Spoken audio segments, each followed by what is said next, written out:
Incidencia.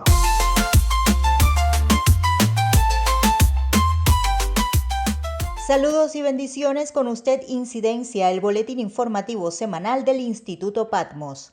Celebrada Semana de Oración por la Unidad de los Cristianos. Siguen disparando contra Martin Luther King Jr. aún antes de desclasificar documentos sobre su asesinato físico en 1968. Comentario del pastor Mario Félix Leonard Barroso. Recordamos al reverendo Martín Añorga a pocos días de su partida física. Fue celebrada a nivel mundial la Semana de Oración por la Unidad de los Cristianos del 18 al 25 de enero de 2025, este año con el lema ¿Crees esto? Juan 11:26. El Pontificio Consejo para la Promoción de la Unidad de los Cristianos y la Comisión de Fe y Constitución del Consejo Mundial de Iglesias elaboraron conjuntamente materiales para ayudar a la reflexión y para preparar las celebraciones del octavario. El tema fue recientemente abordado por Rebeca Reynaud en el medio digital catholic.net. La nota explica que son días de oración pidiendo el pleno cumplimiento de las palabras del Señor en la última cena. Padre Santo, guarda en tu nombre a aquellos que me has dado para que sean uno como nosotros. Juan 17:11. La oración de Cristo alcanza también a quienes nunca se han contado entre sus seguidores. Dice Jesús, tengo otras ovejas que no son de este redil. A esas también es necesario que las traiga y oirán mi voz y formarán un solo rebaño con un solo pastor. Juan 10:16. Mientras se clama por la unión de los cristianos, también en estas jornadas se pide por los hermanos separados, con la disposición de buscar lo que los une, pero sin ceder en cuestiones de fe y moral. Expresa la nota. Junto a la unidad inquebrantable en lo esencial, la Iglesia promueve la legítima variedad en todo lo que Dios ha dejado a la libre iniciativa de los hombres. Por eso fomentar la unidad supone al mismo tiempo respetar la multiplicidad, que es también demostración de la riqueza de la Iglesia. Y continúa. Por nosotros mismos no somos capaces sino de sembrar la discordia y la desunión. Dios nos sostiene para que sepamos ser instrumentos de unidad, personas que saben disculpar y reaccionar sobrenaturalmente. Demostraría poca madurez el que ante la presencia de defectos en cualquiera de los que pertenecen a la Iglesia sintiese tambalearse su fe en la Iglesia y en Cristo. Según explica el sitio web del Consejo Mundial de Iglesias, el periodo en el que se suele celebrar la Semana de Oración por la Unidad Cristiana en el hemisferio norte es del 18 al 25 de enero. En el hemisferio sur, las iglesias suelen encontrar otros días para celebrar la Semana de Oración, por ejemplo, coincidiendo con Pentecostés, que también es una fecha simbólica para la unidad de la Iglesia. Día 1. Observa desde los cielos y ve desde tu aposento, santo y glorioso. ¿Dónde está tu celo y tu fuerza? ¿Dónde tu inmensa ternura? ¿Ya no tienes compasión de mí? Tú eres nuestro Padre, que Abraham no nos conoce, ni Israel nos recuerda. Tú, Yahvé, eres nuestro Padre, te llamas Redentor desde siempre. La paternidad y el cuidado de Dios que rige el universo. Lectura patrística. De la tradición griega. Considera los misterios de la caridad, y entonces contemplarás el seno del Padre, a quien solo el Dios Hijo unigénito manifestó. Y además, Dios mismo es amor, y a través del amor lo contemplamos. Ciertamente, lo inefable de Dios es ser Padre, y su compasión para con nosotros le ha hecho Madre. Clemente de Alejandría. Oremos. Padre compasivo, renueva nuestra fe en ti y únenos a través de tu amor, para que podamos reconocernos como hijos tuyos y llegar a ser una sola cosa. Te lo pedimos por Jesucristo, tu Hijo unigénito, en la comunión del Espíritu Santo. Amén. Día 2. En el principio creó Dios el cielo y la tierra. La tierra era caos y confusión. Oscuridad cubría el abismo y un viento de Dios aleteaba por encima de las aguas. Dijo Dios, haya luz, y hubo luz. Vio Dios que la luz estaba bien, y separó Dios la luz de la oscuridad. Llamó Dios a la luz día, y en la oscuridad llamó noche. Atardeció y amaneció. Día primero. La creación como obra de Dios. Lectura patrística de la tradición griega. Dios, que no puede ser visto con ojos humanos, se ve y se conoce gracias a su providencia y a sus obras. De la misma manera que cuando uno ve en el mar un barco completamente equipado entrando al puerto, asume que hay a bordo un piloto que lo conduce, así también hay que pensar que Dios pilota todas las cosas, aunque no pueda ser contemplado con ojos carnales, porque es inabarcable. Teófilo de Antioquía. Oremos. Señor Dios, Padre de las luces, fortalece nuestros corazones en la esperanza, y la esperanza mientras trabajamos por la unidad, y juntos buscamos la armonía de toda la creación. Que seamos lámparas encendidas hasta el día de la venida de tu Hijo en la gloria, con todos los santos en el reino eterno. Bendito seas ahora y siempre, y por los siglos de los siglos. Amén. Día 3. Mirad que vienen días, oráculo de Yahvé, en que confirmaré la palabra venturosa que dirigí a la casa de Israel y a la casa de Judá. En aquellos días y en aquella sazón haré brotar para David un germen justo, que practicará el derecho y la justicia en la tierra. En aquellos días estará a salvo Judá, y Jerusalén vivirá en seguro, y así lo llamará, Yahvé, nuestra justicia. Pues esto dice Yahvé: no le faltará a David quien se siente en el trono de la casa de Israel. La encarnación del Hijo. Lectura patrística de la tradición armenia. Tomó sobre sí todas las pasiones humanas, excluyendo el pecado, es decir, pasó hambre el que alimenta a todos los vivientes, pasó sed el que da agua de la vida a todos los creyentes, sintió cansancio el que es descanso de todos los fatigados, durmió el que siempre mantuvo a Israel vigilante, lloró el que enjugó las lágrimas de todos los ojos. Él tomó nuestro cuerpo sufriente, de manera que el impasible padeciera con un cuerpo sufriente y el inmortal muriera con un cuerpo mortal, para liberarnos a nosotros que somos culpables. Gregorio de Esquerra. Oremos. Señor Dios, Padre nuestro, haz que fijemos nuestros ojos en ti, para que caminemos juntos de las tinieblas a la luz de tu rostro, que se nos revela en Jesús, tu Hijo y hermano nuestro, que vive contigo y con el Espíritu Santo, ahora y por los siglos de los siglos. Amén. Día 4. Yahvé le dijo: he visto la aflicción de mi pueblo en Egipto, he escuchado el clamor ante sus opresores y conozco sus sufrimientos. He bajado para librarlo de la mano de los egipcios y para subirlo de esta tierra a una tierra buena y espaciosa, a una tierra que emana leche y miel, al país de los cananeos, de los hititas, de los amorreos, de los pericitas, de los gibitas y de los jebuseos. El misterio pascual, la encarnación, pasión, muerte y resurrección de Jesús. De la tradición latina. Dios Padre, por su inmensa misericordia, envió a su Verbo Creador, el cual, al venir para salvarnos, estuvo en los mismos lugares, en la misma situación y en los mismos ambientes donde nosotros habíamos perdido la vida, y rompió las cadenas que nos tenían prisioneros. Apareció su luz, e hizo desaparecer las tinieblas de la prisión, y santificó nuestro nacimiento, y abolió la muerte, desligando aquellos mismos lazos que nos habían encadenado. Ireneo de Lyon. Oremos. Señor, Dios nuestro, al glorificar a tu Hijo Jesús, nos has librado de la muerte. Por su resurrección, despierta nuestros corazones adormilados, ilumina a todos los que te buscan, y haz que la estrella de la mañana brille sobre nosotros, que es Jesucristo, el viviente, Señor por los siglos de los siglos. Amén. Día 5. Nicodemo le preguntó: ¿cómo puede uno nacer siendo ya viejo? ¿Puede acaso entrar otra vez en el seno de su madre y nacer? Respondió Jesús: en verdad te digo que el que no nazca de agua y de espíritu no puede entrar en el reino de Dios. Lo nacido de la carne es carne, lo nacido del espíritu es espíritu. No te asombres de que te haya dicho que tenéis que nacer de nuevo. El viento sopla donde quiere y oyes su rumor.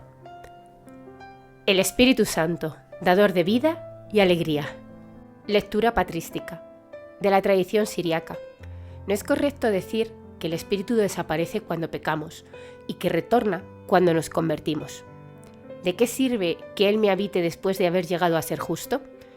Si en el momento de la caída no habita en mí, no me da una mano y no me levanta, ¿cómo sentiré su ayuda? ¿Qué médico, cuando ve a un enfermo que padece, lo deja y lo abandona para ir a verlo cuando esté sano? ¿No es más útil que el médico esté con el paciente en el momento de su enfermedad? Filoxeno de Marburg. Oremos. Dios, Padre nuestro, tú nos has revelado el maravilloso misterio de tu vida, enviando a tu Hijo al mundo y compartiendo con nosotros tu espíritu de santidad y alegría. Alegrémonos en el Espíritu, que renueva la faz de la tierra y nos guía hacia la unidad. Confesamos nuestra fe en ti, el único Dios, 3 veces santo, Padre, Hijo y Espíritu Santo. Bendito eres, ahora y por los siglos de los siglos. Amén. Día 6. Sucederá en días futuros. El monte de la casa de Yahvé se afianzará en la cima de los montes, se alzará por encima de las colinas. Confluirán a él todas las naciones. Acudirán pueblos numerosos. Dirán: venid, subamos al monte de Yahvé, a la casa del Dios de Jacob, para que él nos enseñe sus caminos y nosotros sigamos sus senderos.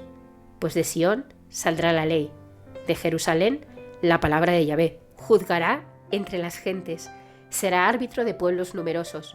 Forjarán de sus espadas azadones y de sus lanzas podaderas. No levantará la espada nación contra nación, ni se ejercitarán más en la guerra. La Iglesia, comunidad de fieles. Lectura patrística, de la tradición latina. La Iglesia es una, aunque se extiende ampliamente en una multitud por el crecimiento de su fecundidad, como también son muchos los rayos del sol, pero una sola es la luz, y son muchas las ramas del árbol, pero uno solo es el tronco, enraizado fuertemente en la tierra. De la misma forma, la Iglesia, llena de la luz del Señor, esparce sus rayos por todo el mundo. Y sin embargo, la luz que se difunde por todas las partes es una sola, y no se divide la unidad del cuerpo, extiende sus ramas con gran fogosidad por toda la tierra. Cipriano de Cartago. Oremos. Dios del cielo y de la tierra, tu Hijo Jesucristo te ha revelado como nuestro Padre y nos ha prometido el don del Espíritu Santo. Concede a tu Iglesia superar el escándalo de nuestras divisiones, para que podamos dar testimonio de tu vida de comunión, en la unidad de nuestra profesión de fe y en el amor del servicio mutuo. Por Jesucristo nuestro Señor. Amén. Día 7. ¿Qué Dios hay como tú que perdone el pecado y absuelva al resto de su heredad? No mantendrá para siempre su cólera, pues ama la misericordia. Volverá a compadecerse de nosotros, destruirá nuestras culpas y arrojará al fondo del mar todos nuestros pecados. El bautismo en la muerte y resurrección del Señor. Lectura patrística, de la tradición griega. Tales son la grandeza y el poder de la fe en Cristo, tanta la majestad de su gracia. De modo semejante a como el fuego, en contacto con el mineral aurífero, al momento saca oro de él, así e incluso más, el bautismo hace que las criaturas de arcilla, que son por él lavadas, al descender sobre sus almas el Espíritu Santo en forma de fuego, como aquella otra vez, destruya la vieja imagen plasmada en la arcilla y cree otra nueva, celestial, espléndida y refulgente como el oro recién salido del crisol. Juan Crisóstomo. Oremos. Dios, Padre nuestro, te alabamos y bendecimos tu nombre. Acepta nuestra acción de gracias por la unidad que los cristianos ya disfrutan en la confesión de Jesús el Señor. Te suplicamos que apresures el día en que nuestras iglesias se reconozcan mutuamente en plenitud, en la comunión que deseas, por la que tu Hijo oró. Te lo pedimos, por el poder del Espíritu Santo. Amén. Día octavo. Luego vi un cielo nuevo y una tierra nueva, porque el primer cielo y la primera tierra desaparecieron, y el mar no existía ya.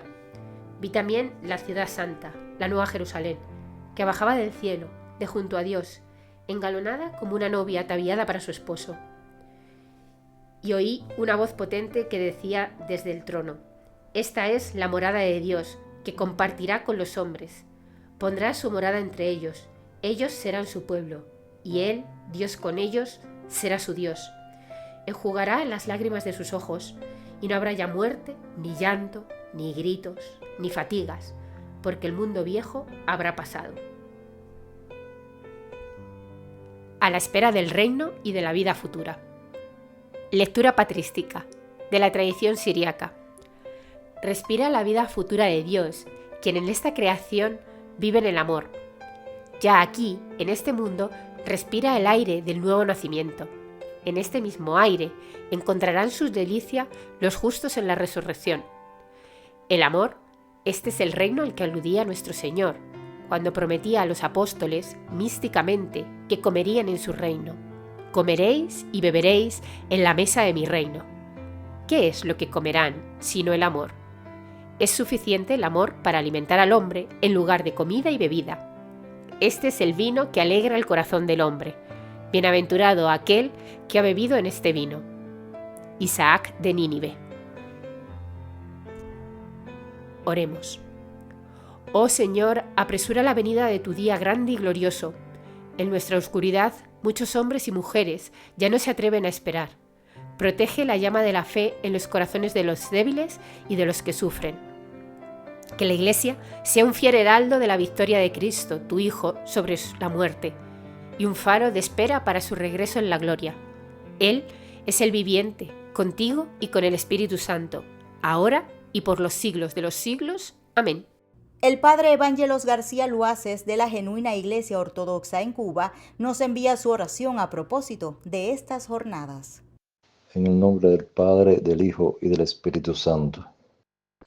Pido al Señor misericordiosísimo por las santas iglesias de Dios y la unión de todas, que nos fortalezca en paz, seguridad y que anunciemos correctamente la palabra de su verdad.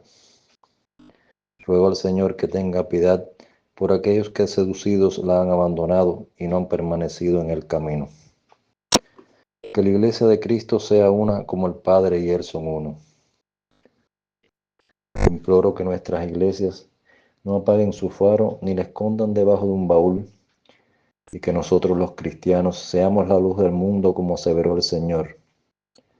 Para todos aquellos que andan en la oscuridad puedan encontrar el camino de la salvación.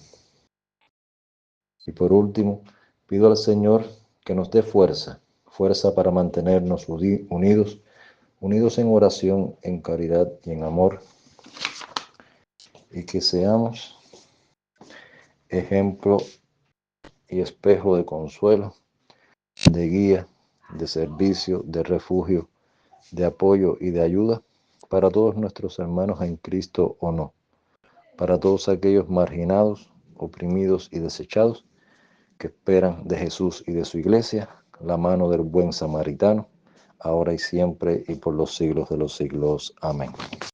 Siguen disparando contra Martin Luther King Jr., aún antes de desclasificar documentos sobre su asesinato físico en 1968. Los documentos sobre el asesinato del pastor Martin Luther King Jr.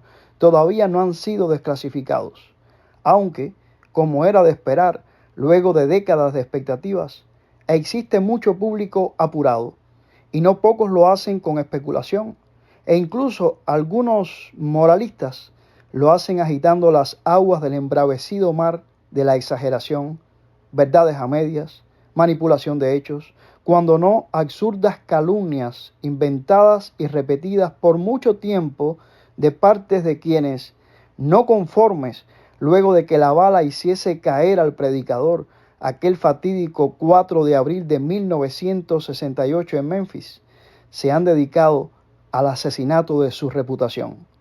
Como si hubiese sombras, que sin dudas todos las tenemos, que pudiesen ahogar su legado, Los voceros de rumores malintencionados o que se hacen eco de estos ni siquiera se percatan que los documentos que se ha ordenado desclasificar son los relacionados al asesinato del pastor y no a nada que ataña a su vida privada. Como bien declara el académico Juan Antonio Blanco en su prólogo al libro El otro paredón, asesinatos de la reputación en Cuba, en el siglo XXI, con el arribo de la web 2.0 y las redes sociales virtuales, la diseminación de falsedades se realiza de modo mucho más rápido y efectivo.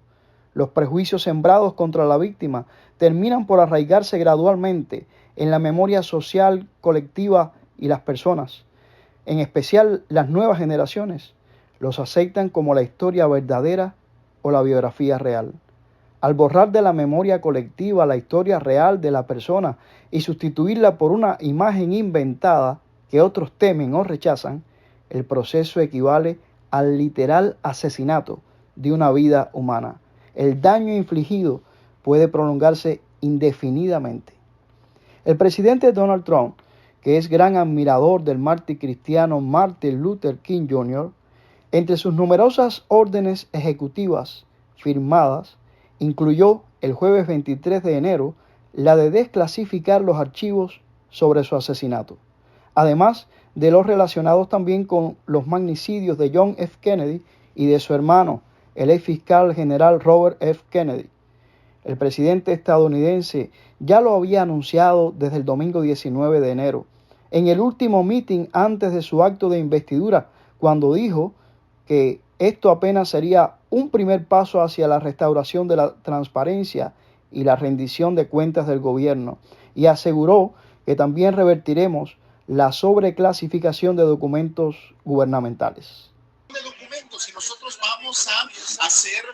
vamos a sacar a luz los documentos clasificados del asesinato de John F. Kennedy, su hermano Roberto Kennedy y de Martin Luther King. Vamos a sacar todos esos documentos clasificados a la luz de todo el mundo. Vale señalar que los 3 asesinatos han sido objeto de controversia y de teorías conspirativas durante décadas, e incluso sirvieron de inspiración a varias obras de ficción. La página web de la Casa Blanca muestra el texto de la orden firmada por Trump, que especifica que a la nación le interesa difundir finalmente todos los registros relacionados con esos asesinatos sin demora, y que a continuación establece el cronograma para ejecutar la orden. Señala que en los siguientes 15 días a la firma, el Director Nacional de Inteligencia y la Fiscalía deberán presentar un plan para la publicación de los archivos relacionados con John F. Kennedy, y que en los siguientes 45 días se debe hacer lo mismo con los archivos relacionados a los asesinatos de Robert Kennedy y de Martin Luther King Jr. El legado y la impronta dejada por el pastor bautista fue tal que aunque no existen muchos días feriados dedicados a una persona en Estados Unidos, a él se dedicó uno, el día de Martin Luther King. Se celebra el tercer lunes de enero de cada año, que es aproximadamente la fecha de su nacimiento, el 15 de enero de 1929. Venerado por muchos, entre quienes me cuento, King fue el principal militante de la no violencia en el movimiento de los derechos civiles, protestando con éxito contra la discriminación racial en la legislación federal y estatal. El presidente Ronald Reagan firmó la orden ejecutiva que proclamó ese día en ley en 1983. En 2025, la celebración del Día de Martin Luther King, tercer lunes de enero, y la toma de posesión de la nueva administración, 20 de enero, coincidieron en un mismo día, y no fue de extrañar que se honrara como se honró ese día al mártir cristiano. Uno de los momentos más emotivos, o el más, fue precisamente el de la oración del pastor Lorenzo Seward, por lo energizante, tan llena de vida y tan evocadora del reverendo Martin Luther King Jr. El reverendo Seward, oriundo de Detroit, fue uno de los 4 líderes religiosos que oraron durante la toma de posesión de Trump el 20 de enero en Washington. Seward, que fue entrevistado por numerosos medios a propósito de su invocación, reiteró que la fecha tenía un significado potente, precisamente por la coincidencia este año con el día de Martin Luther King Jr. Para él, la bendición de la inauguración coincide con el sueño de King, que se está cumpliendo también en el hecho de que alguien como él tuviese la oportunidad de orar en la toma de posesión del 47 presidente. Precisamente, el momento de Sewell en la ceremonia evocó el famoso discurso de King, "Tengo un sueño", pronunciado en Washington, D.C. en 1963, en el cual el pastor y activista por los derechos civiles imaginó un futuro de igualdad racial y justicia, donde las personas serían juzgadas por su carácter y no por el color de su piel. God, we're asking you not only that, let freedom ring from Stone Mountain, Georgia. Let freedom ring from Lookout Mountain of Tennessee. Let freedom ring from every hill and every molehill in Mississippi, from every state, every city, every village, and every hamlet.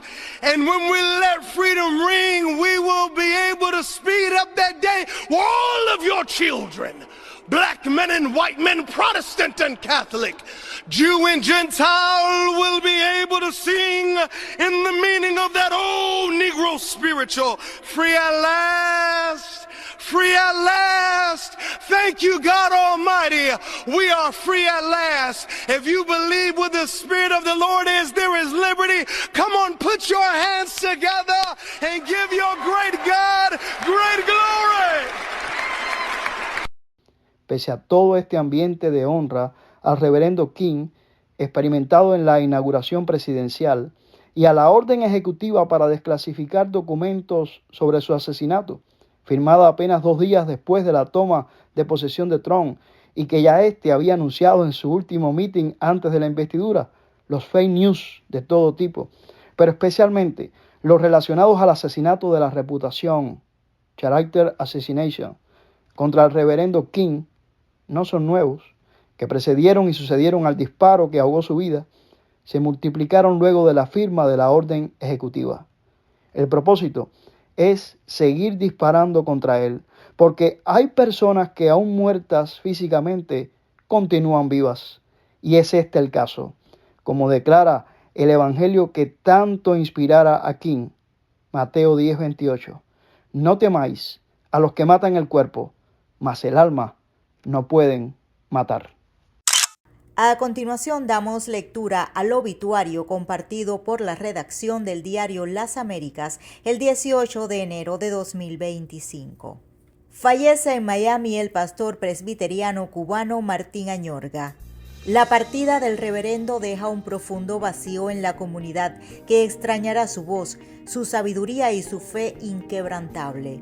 El reverendo Martín Añorga, una de las figuras más emblemáticas de la comunidad cubana exiliada en Miami, falleció dejando un legado imborrable de fe, sabiduría y compromiso cívico. El reverendo Martín Añorga nació en Matanzas, Cuba, licenciado en Teología, Seminario Evangélico de Teología Matanzas, doctor en Pedagogía, Universidad de La Habana, máster en Teología, Seminario Teológico de Princeton en Nueva Jersey y máster en Educación, Universidad de Miami. Comenzó como pastor en una iglesia presbiteriana en Cuba cuando tenía 20 años hasta que abandonó Cuba en la década de 1960. En Miami fue pastor de la primera iglesia presbiteriana hispana desde 1963 hasta su jubilación en enero de 1992. Fundó la escuela presbiteriana La Progresiva en Miami. La escuela fue fundada originalmente en Cárdenas, Cuba, en 1900 por el Dr. Robert Wharton. A principios de 1981 fue uno de los fundadores de los grupos de instituciones educativas bilingües inglés-español del condado Miami-Dade, Florida, quienes crearon el Consejo de Escuelas Bilingües COBIS con el fin de ayudar a mantener estándares que sirvieran para guiar, supervisar y mejorar la educación de los niños, particularmente los de origen hispano. Como pastor presbiteriano dedicó su vida a guiar a sus fieles con un mensaje de esperanza y amor, convirtiéndose en un referente espiritual para generaciones de cubanos en el exilio. A lo largo de su carrera pastoral, el Dr. Añorga se destacó no solo por su labor religiosa, sino también por su activismo y liderazgo comunitario. Fue un puente entre diferentes tradiciones y creencias, ganándose el respeto y la admiración de personas de diversas convicciones. Su capacidad para unir a las comunidades y promover el entendimiento lo convirtió en una figura clave dentro y fuera de la esfera religiosa. Libertad y justicia.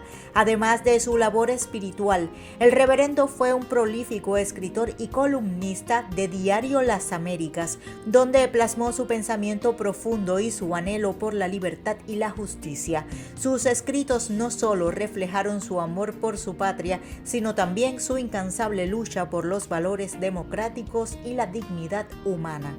La partida del reverendo deja un profundo vacío en la comunidad que extrañará su voz, su sabiduría y su fe inquebrantable.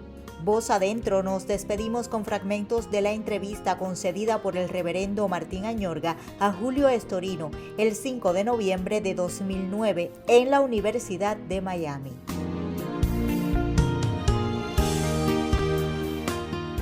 Yo, gracias a Dios, he tenido aquí oportunidad de escribir sobre el río Yumurí, el valle Yumurí, el Pan de Matanzas, las colas de Bellamar, el inmenso río Canímar, la bahía de Matanzas, los barrios de Matanzas, Pueblo Nuevo, Versalles y la propia ciudad de Matanzas. Tú eres matancero también, pero un poquito más al sur. ¿Por qué destaca tanto usted lo que pudiéramos llamar la matanceridad? ¿Por qué ese apego tan grande a Matanzas? Porque mira, el lugar en que uno nace no se puede olvidar. Pero el hecho de que yo haya nacido en Matanzas y me haya ido de Matanzas nunca me alejó de la ciudad. Estudié en el seminario, volví a Matanzas muy a menudo y yo era un propagandista tremendo de Matanzas. Cuando me fui ya a trabajar, fui a una ciudad que se llama Placetas. Como tú nunca tuviste esa experiencia, quizás sea una experiencia que quizás mucha gente no entienda. Cuando yo llego ahí a la ciudad de Placetas, el primer lunes que yo tenía ya establecido allí, que me mudé, que yo era soltero, tenía yo 23 años, cuando me levanto por la mañana el lunes, que abro los ojos y digo, Dios mío, ¿qué hago yo aquí? ¿A dónde voy? ¿Qué hago? ¿A quién conozco? Y sentí un desapego, una soledad increíble, una tristeza que me demolió siendo yo un muchacho de 23 años. Salí a la calle, el pueblo aquel muy lindo, con unas calles tremendas, y empecé a conocer personas. En Placetas me casé, tuve mis 3 hijos, después la cuarta aquí en Miami. Estuve 7 años en Placetas, pero mucha gente aquí en el exilio cree que yo soy placeteño, porque esos 7 años en Placetas estuvieron llenos de aventuras. Ese pueblecito es increíble, yo quiero Placetas como si fuera parte de Matanzas. ¿Cómo decide Martín Añorga ser pastor? ¿Qué siente? ¿Cómo llega esa vocación? Que me la han hecho y yo no tengo una respuesta concreta. Yo recuerdo que en el año 1943 estaba yo en una conferencia de jóvenes en el Colegio de la Progresiva, participando de un culto vespertino. Antes de entrar en el Colegio de la Progresiva, que era un colegio presbiteriano, ya su familia era presbiteriana. No, mi familia se hizo presbiteriana en el exilio. Yo recibí a mis padres, a mi madre y a mi padre de miembros de la primera iglesia, y a mi hermano y a mi hermana aquí en Miami. En Cuba yo no quería saber de la iglesia presbiteriana. Es más, creían que yo estaba un poquitico desquiciado por ese camino que yo tomé, porque para ellos era muy raro que alguien hiciera eso. Pero esa tarde del del año 1943, una señora que todavía vive, se llama María Sosa, esposa del reverendo Sosa, tiene 94 años, con su hermana que ya falleció, estaba cantando un himno que se llama Mi Dios y yo. Ese himno mi esposa Hilaria se lo ha aprendido, porque yo le he pedido que lo cante cuando yo estoy presente, y cuando el día que me muera que me lo cante también, porque ese himno me tocó el corazón. Regreso a mi iglesia y le dije al pastor, yo siento algo en el corazón como que Dios me está llamando para que yo lo sirva. Y como un pastor inteligente me dijo, bueno, mira, ese sentimiento tienes que conservarlo, analizarlo, darle calor. Porque puede ser que se trate de un momento emocional y en ese sentido no tiene valor. Si se siente, si es algo fijo, determinante, tú vas a reiterarlo, lo vas a sentir. Así que date un tiempito, varios meses, y después vamos a hablar de esto. Pasó un año, en el 44 volví a la progresiva, y cuando regresé, le dije a mi querido amigo, ya murió, el reverendo Raúl C. Pedraza, que yo creo que tú lo conociste. Le dije, Pedraza, tú sabes que no se me ha ido la idea de ser pastor. Le dije, bueno, podemos hacer lo que hay que hacer. Y me mandó a la progresiva, y después fui al seminario, y después me mandaron a Placetas.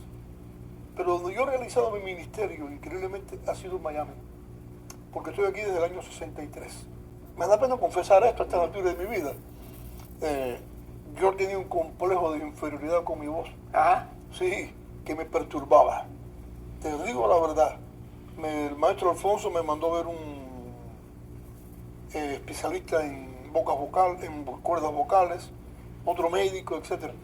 Porque yo cuando hablaba perdí el control de mi voz y se me rajaba un poquitico la voz. De pronto empezaba a hablar finito y la gente se reía, vaya, era risible, sobre todo en la progresiva. Sí. Los muchachos eran muy cariñosos, me respetaron mucho, pero se reían de mí, yo no podía evitarlo. Y en el seminario siempre estuve acomplejado, de tal manera que alguien me dijo que yo no podía ser pastor, que yo no tenía voz ni para vender mangos. Y eso nunca se me olvidó. Incidentalmente, a la persona que me dijo eso, después lo tuve de miembro de mi iglesia aquí en Miami. Y estaba sentado en los bancos, oyéndome predicar el domingo. Y hicimos tremenda amistad y tremenda buena relación. Yo estaba en Placeta y yo decía, voy a disfrutar esto porque no sé cuánto me dure. Yo tenía esa conciencia. A veces me quedaba afónico, predicando. No sabía cómo usar mi voz. Un logopedista en La Habana me enseñó 2 o 3 técnicas, que hasta las uso, las he aplicado y me ha ido muy bien. Esas técnicas me han durado ya como 60 años. Y son muy simples. Él me decía, nunca empieces a hablar en un tono que no puedas mantener. Así termina por hoy Incidencia, el boletín informativo semanal del Instituto Patmos. Estos fueron los tópicos. Celebrada Semana de Oración por la Unidad de los Cristianos. Siguen disparando contra Martin Luther King Jr. aún antes de desclasificar documentos sobre su asesinato físico en 1968. Comentario del pastor Mario Félix Leonard Barroso. Recordamos al reverendo Martín Añorga a pocos días de su partida física. Incidencia.